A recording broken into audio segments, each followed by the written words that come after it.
Our presentation right now is Fingerprints on Mobile Devices, Abusing and Leaking, with our presenters Tao Wei and Yulong Zhang.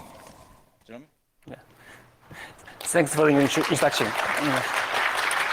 Ladies and gentlemen, thank you for coming to our talk at the lunchtime.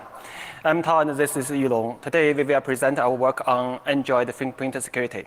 And this is the teamwork with Zhao Feng and Hui.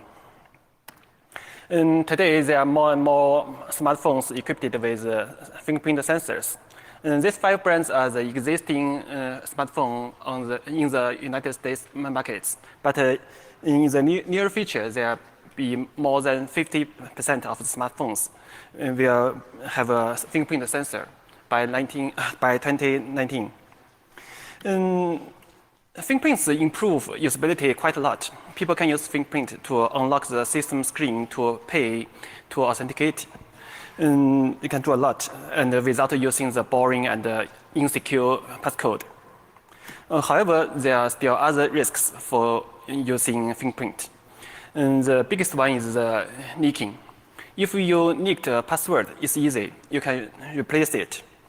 However, if you leak your fingerprint, it will be leaked for the rest of your life, and you have only 10 fingerprints to leak. Moreover, it is associated with your identity record, criminal history, immigration history, and banking credentials, etc. So it is very dangerous. And it would be even worse if the attacker can remotely harvest fingerprints in a large scale. Researchers have shown that fingerprints can be stolen from a polished surface like a glass or smartphone screen. Furthermore, fingerprints can even be extracted from waving photos. So you should take a photo like this, not like this. And then attackers can spool fingerprints using electronic conductive materials. And they can use these fake fingerprints to unlock your smartphone to store your money from your mobile accounts. And today we will talk about system attacks against the fingerprints. And we will focus on 4 kinds of attack. To our knowledge, we are the first one to discuss system attacks against the fingerprint authentication frameworks. Today, I will introduce the design of Android fingerprint frameworks, including the recognition and the framework to support recognition. After that, Yulong will present the system attacks against the fingerprints. Okay, let's talk about recognition first. Fingerprint recognition is very, very complex. Usually it includes multiple steps. The first phase is about the initial extraction. And the system will convert grayscale raw image into the face image and then into the skeleton image, and then identify those critical details and extract them as malicious. And after that, the system will use some magical algorithm to match the extracted malicious against the database to identify the owner. The workflow is rather complex, so the vendor should provide a framework to support this workflow. And this framework is the oldest one, the fingerprint framework without trust zone.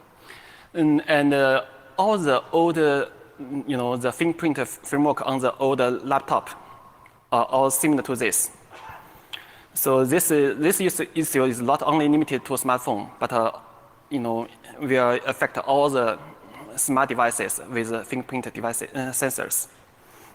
As you can see, if an app wants to use the fingerprint, it will contact the fingerprint service, and then to use the kernel fingerprint sensor driver to access the hardware to read the image. After processing the malicious, it will be stored in the encrypted fingerprint database. This framework is vulnerable to the routing attack. If attackers can root the device, they can steal your fingerprints either from the memory or from the storage. So how to defend? The answer from the ARM community is the trust zone. Trust zone can separate the system into normal world and secure world. And then the system can contain potential compromise in the normal world. By using trust zone, here is the new fingerprint framework. Instead of access the hardware directly from the kernel space, the kernel will use the trust zone driver to talk to the secure world in the trust zone, and the fingerprint trustlet in the trust zone will access the hardware and store the fingerprints. In this way, even with the kernel modular privilege, attacker cannot access the secret fingerprint data. Due to some storage limitation, usually vendor will only store the secure key in the trust zone and store the encrypted fingerprint database in the normal world. But due to the key in the safe place, the attacker still cannot do too much in the normal world. So now we have a supposedly solid framework. So vendors are happy and made an alliance, the FIDO alliance, to provide simpler, stronger authentication, including fingerprints. As you can see, most of active players in the mobile area join this alliance. We use Samsung Galaxy S5 as an example. This Android phone uses these components, including the Exynos 5 with the trust zone and using the Synaptics fingerprint sensor, Samsung's own phone framework, and the lock implementation for the FIDO standard, and the PayPal as a money transaction service. Okay, Yudong will present exciting system attacks. Welcome, Yudong. Thanks, Sal, for the introduction. And ladies and gentlemen, I'm going to sell you 4 attacks targeting at the mobile fingerprint framework. And as a quick sales pitch, in the first attack, we will try to deceive you, make you thinking that you are swiping for something, but actually we're using your fingerprint to do something else. In the second and third attack, we can show you that the attacker can remotely harvest fingerprints in a large scale. In the fourth attack, we can show you that the attacker can embed backdoor fingerprints in your device, and he can use it to access your phone. So let's go to the first attack. Before we go to the details of the attack, we have to clarify 2 terms. The one is authentication, and the other is authorization. Authentication only means who you are, like your passport. Authorization contains more context, and it means what you can do, like the visa stamp on your passport. So for example, here, the passport authenticates the identity of yourself. But the visa shows, for example, here it's a B1, B2, and there are other kinds of visa that allows you to work in the United States. Authentication is just like every day, like you're badging into the company, you use a card to authenticate yourself. While authorization is like your everyday activity using your credit card to authorize a payment. So what's the most important thing when you do authorization? It's the context. So only with the context, you know what you are authorized for. So facing this kind of situation, I'm not sure how many of you guys dare to swipe your credit card without a context. You don't know what you are doing. So what are your fingerprints? Is it authentication or is it authorization? Here I want to do a quick survey. So how many of you guys use fingerprint to unlock your mobile phone? There are plenty of you guys. So here's the good news or bad news. For all of you raising your hand, potentially you have been the victim of this attack. So do you ever have a second thought when you use your fingerprint to unlock your device? Well, probably you don't. like me, myself, I don't have a second thought. So what if I tell you, when you do the swiping, the attacker in the background can transfer your money away? Would you still like swipe the fingerprints without second thought? Here are some quick questions. How can you testify what's happening behind this fingerprint swiping behavior? Well, you cannot tell, because the vendor just showed you a lock image, and you swipe, the lock disappeared. You don't know what's happening behind. And what's the difference of swiping to unlock the device with swiping to authorize a mobile payment transaction? Well, probably you can tell from the UI display, but in the background, you cannot tell. So before we do the tech demo, I want to show you how fingerprint-based mobile payment works. So here's, sorry, let me start from the beginning. So here is a payment app. I want to transfer some money to my girlfriend. So I press transfer request. And the app immediately asks me for authentication or authorization, whatever it is. It asks me to swipe the finger over the home key. It didn't tell me what's happening here.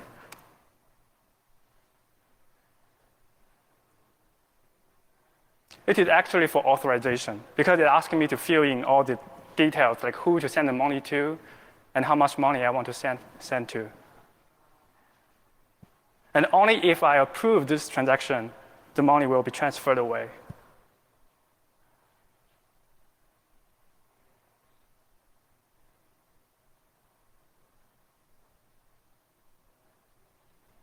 So in essence, in the normal fingerprint-based mobile payment framework, your fingerprint acts as an authorization. But we can launch the confused attack to lure the user to think that this is authentication, but it is used for authorization. So here is the attack demo. As you can see, that this is the unlocking interface that everyone can see on your phone. And now the user tried to unlock the phone.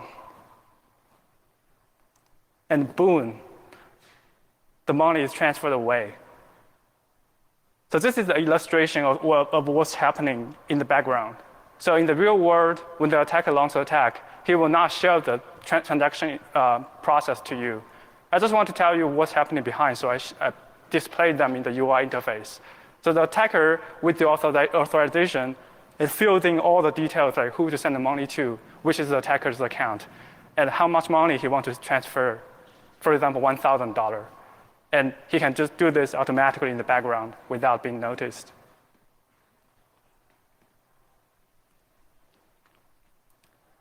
So this is the vulnerability.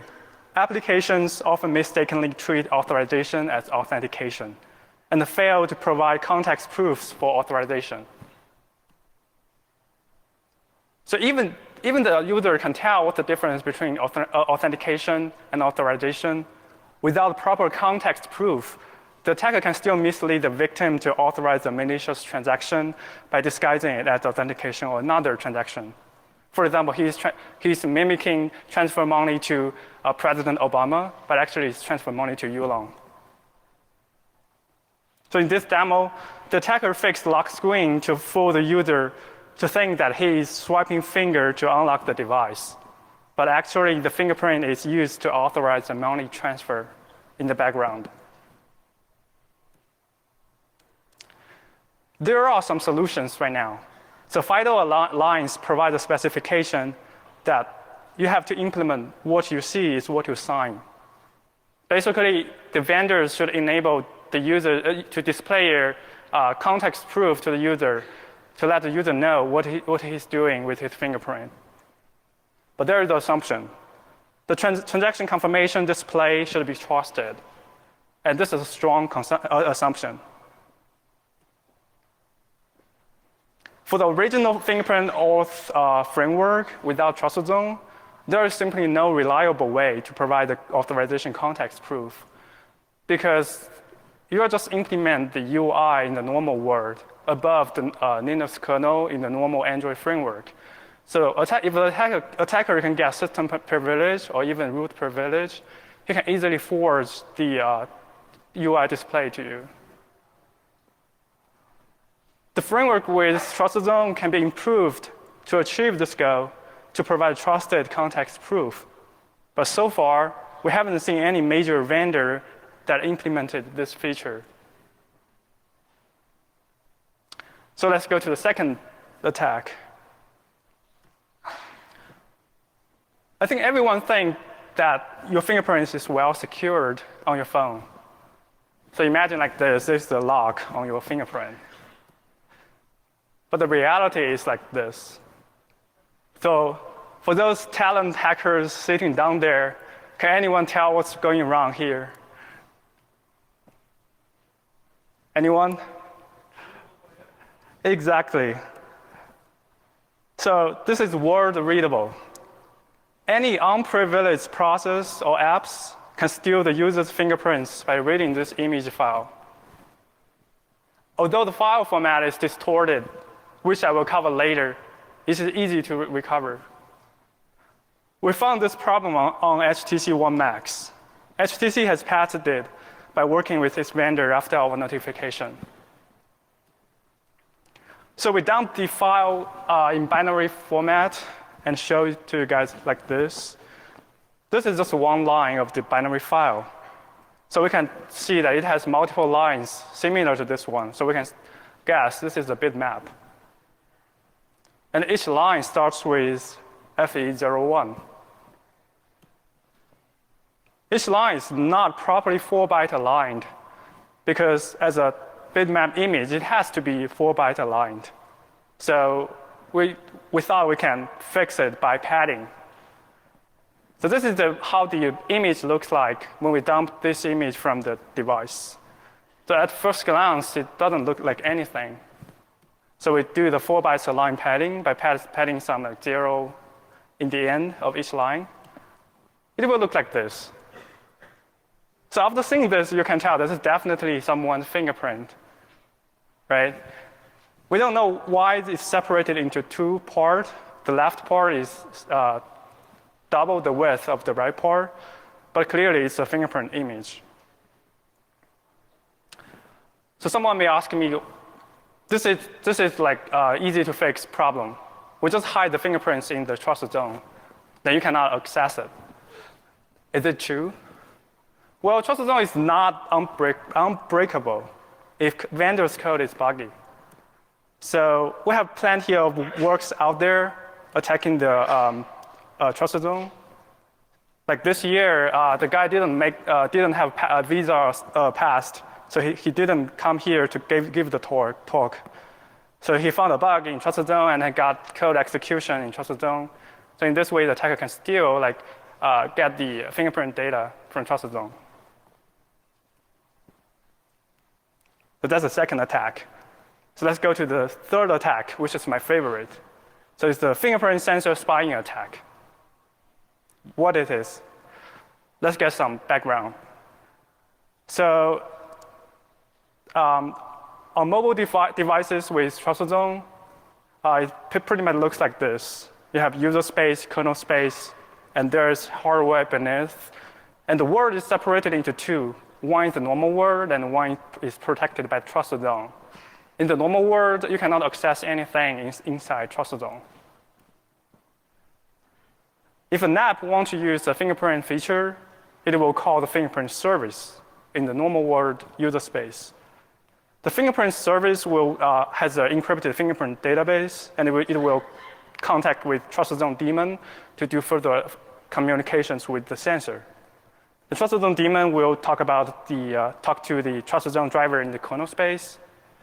The trust zone driver in the kernel space will forward the request to monitor and trust zone microkernel in the trust zone. It will further proxy the request to the one of the trustlet, which is the fingerprint handler. The fingerprint trustlet will further talk to the SPI driver in the trust zone and communicate with the sensor device.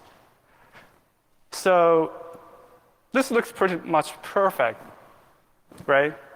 Everything is separate, is isolate, while isolated. The operations are only performed in the trust zone, and the data is kept in the trust zone. But the problem is, do we have a path from the normal world to access the sensor? Well, I can tell you it is. There is a way. So in the normal world kernel space, there is a SPI driver where the app can talk to. So the SPI driver can directly talk to the device in the normal world. Imagine the app is a malware. Then the malware can directly talk to the fingerprint sensor and read your fingerprint. By reverse engineering the proprietary binary driver and read the vendor's open source kernel code, one can easily obtain the operations enabled, like the I/O control power on, power off, device reset, set clock, and how to initialize the device to a stream reading mode. So this is easy to recover, but there's still some challenge because when you do the I/O control communications, you have to carry some protocol data to communicate with the sensor. But this is a big challenge, but it's feasible to get because you can just hoop the I/O control methods to obtain the protocol binaries.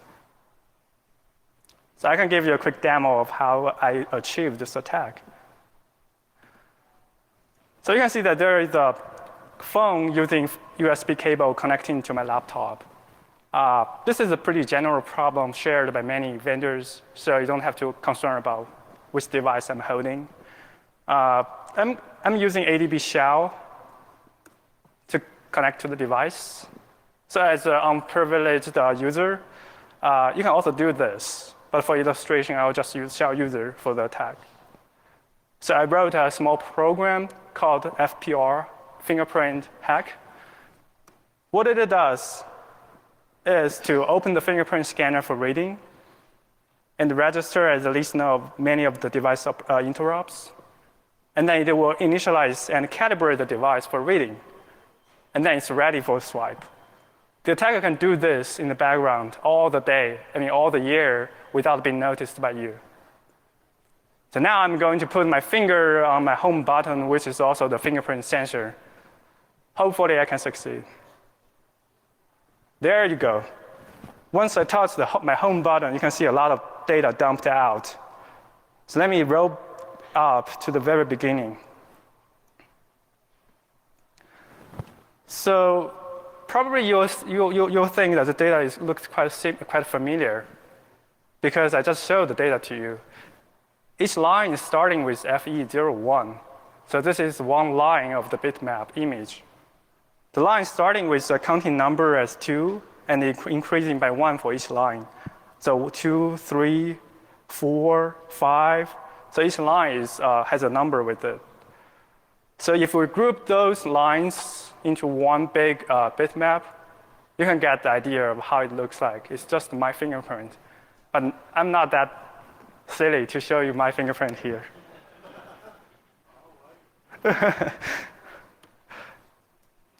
So we have confirmed this vulnerability on devices, including HTC One Max and Samsung S5. On Samsung devices, there is something to be noted. So the attacker has to root the device and load it with a carefully crafted ROM to enable some of the device operations. But as long as you can get the root, you can do this easily. So both vendors have promptly patched this vulnerability per our notification. And it should be a general problem, not only limited to HTC and Samsung. So most of the vendors should be concerned about this. So why? Why there is this kind of problem here? So imagine the user wants to swipe the fingerprint. He touched the sensor, and he wants to see some interaction from the normal world UI. For example, if you want to register fingerprint, the UI will tell you that here's step 1, please stab your finger for once. Oh, it's not a perfect fingerprint, please swipe it for another time. Such kind of issue is handled by normal world user UI. So the normal world UI has to further proxy the device operation request to the trusted zone device. The trusted zone device is the one that actually can operate with the device. But the normal world UI should reflect what's going on down there. So he has to read the device state, like whether the fingerprint has already been captured, whether the device is ready, etc. So it has to access the device in the normal world. It's unavoidable. So that's why it still needs direct control of the device, which also will open the access to the malware. So in this way, the attacker can easily break through this path to steal the fingerprint from the fingerprint sensor. So after our notification, Samsung is actively working on this issue. And here's how Samsung currently solved this problem. So instead of rendering the fingerprint registering, fingerprint logging on interactions in normal world UI, they currently try to render the operations in trusted zone UI. So in this way, all the operations can be just implemented in trusted zone without enabling the normal world hackers to get away to access the normal world sensor, to get through to the sensor.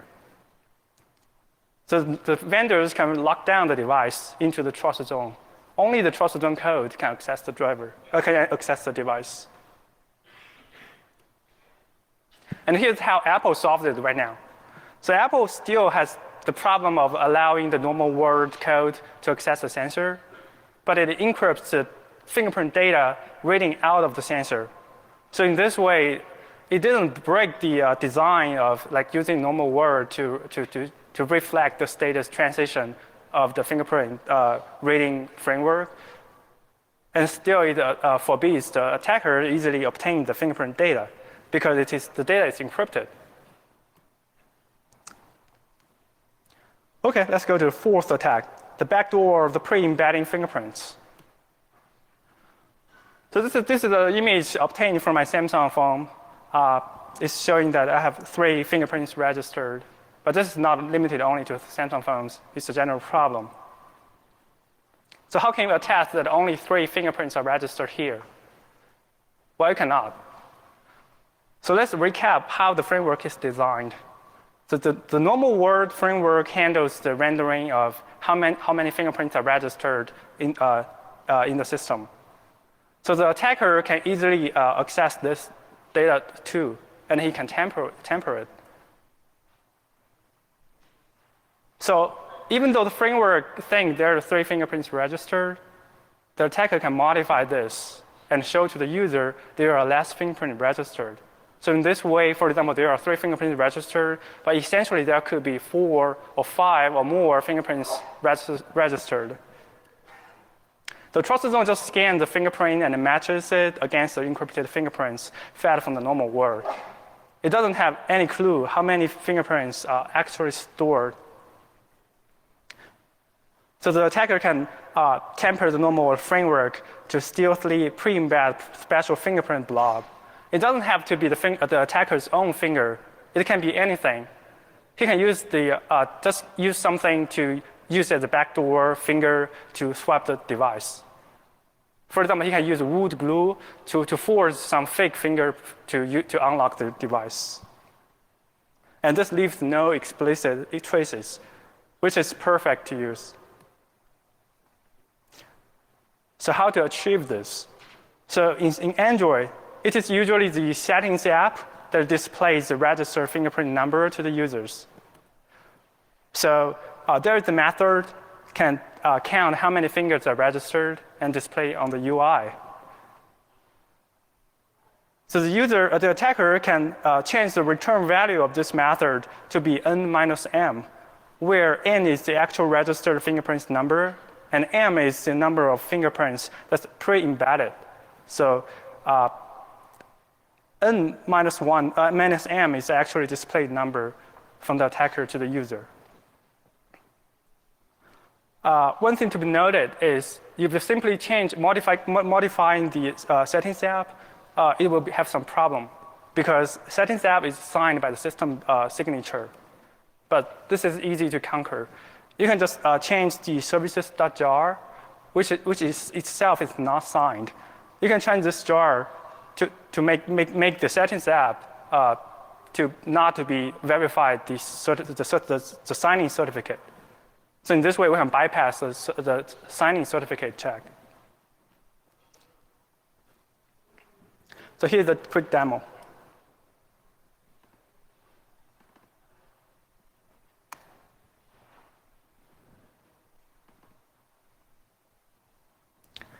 So you can see I'm going to the settings to check how many fingerprints are registered. So you can see that there's only one fingerprint registered currently in the system. I have marked my fingers as number 1 finger, number 2 finger, and number 3 finger. So I'm not cheating, I can prove. So now I'm unlock the device and try to unlock the device using my first fingerprints. It works.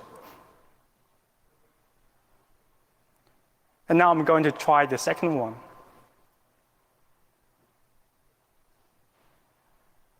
Oh, it also works.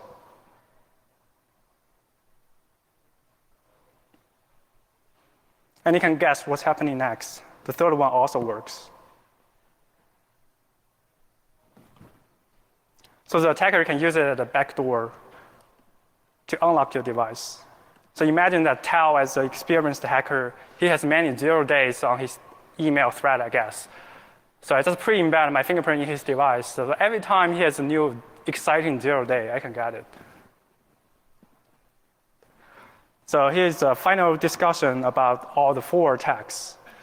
So mobile devices with fingerprint sensors are more and more popular, and there are more and more functionalities associated with fingerprints. But there are still severe security challenges for the vendors. So we have shown you 4 kinds of attacks here, but there could be more out there. So such kind of security flaws can lead to fingerprint leakages. So this is not simply leakage, it's fingerprint leakage. If you leak a password, you can just change it. If you leak fingerprints, this lasts for your whole life. The industry should pay more attention to audit existing design and the implementations of fingerprint frameworks. So we have a few suggestions to the mobile phone users. So you have to stick to mobile device vendors with timely patching and upgrading to the latest version. For example, to Lollipop. So don't use some pre-aged devices that can be, for example, rooted by ping pong root. And always keep your device up to date. So interesting, I just saw a ping pong root demo that he used fingerprints to unlock his device. So always install popular apps from reliable sources, such as Google Play. And for enterprise users, you have to take special care. You're not normal users. You should seek for professional services to get away from advanced persistent attacks. And to provide a better level of protection of end users, just don't root your device if unnecessary. And also just keep your device updated because the attackers will try to root your phone too. And several suggestions to mobile vendors. So vendors should also improve the security design of the fingerprint auth framework, such as improve the recognition algorithm to defend against fake fingerprint attacks, and the better protection of both fingerprint data and the device, the sensor. And you have the differentiating authorization with authentication clearly. Also, the existing fingerprint standard should be further improved to provide more detailed and secure guidelines for developers to follow. Right now, the guidelines just say you have to implement a trusted UI, but it didn't tell you that how to implement it as trusted. So given the security standard, vendors still need professional security auditing to enforce security implementations. and patch vulnerabilities timely, especially those root vulnerabilities. It's not done yet. So in this talk, we only focused on mobile phones. But this also applies to all the platforms with fingerprints enabled. So for example, so many high-end laptops also have fingerprint scanners to authenticate and to authorize users' operations. For example, the laptops. So as our future work, we'll spend some time to investigate like other platforms with fingerprint scanners. So for other external fingerprint scanners that is not embedded, not integrated with the device, they also should take special care. Like there are fingerprint scanners used in immigration office, used in the custom house, used in the DMV. They are connecting to some like laptops or mobile devices, I don't know. So in this way, the attacker still has an access vector to the fingerprint scanners. So the situation is similar. So we suggest that all the vendors should like improve that current design. So that's all about our presentation, and we are open to questions. Thank you. Yes. I think.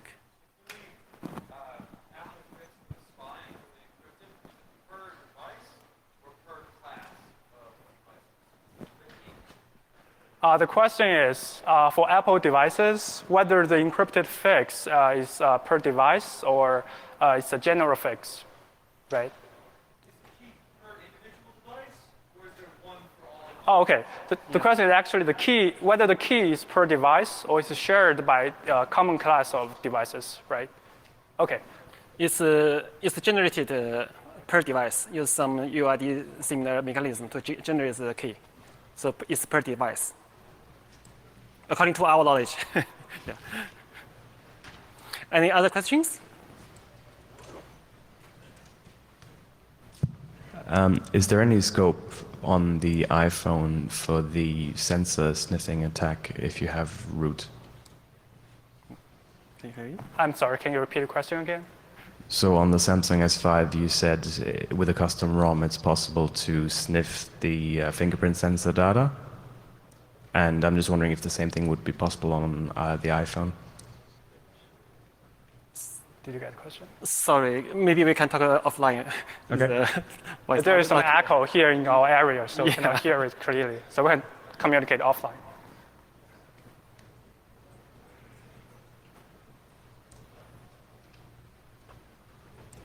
What is the encryption that is used in iOS for communicating with the actual sensor? Oh, we don't have clear knowledge about that. Some, in the implemented in the hardware, we don't have much time to reverse engineer it yet. Sorry. Yeah, based on our specification, it could be AES 256 or something. So it's in their specification. Yeah. But we have no way to access documents. So it's a proprietary in their chip. Thank you. Any other questions? Okay, maybe that's it. Thank you so much. Thank you again.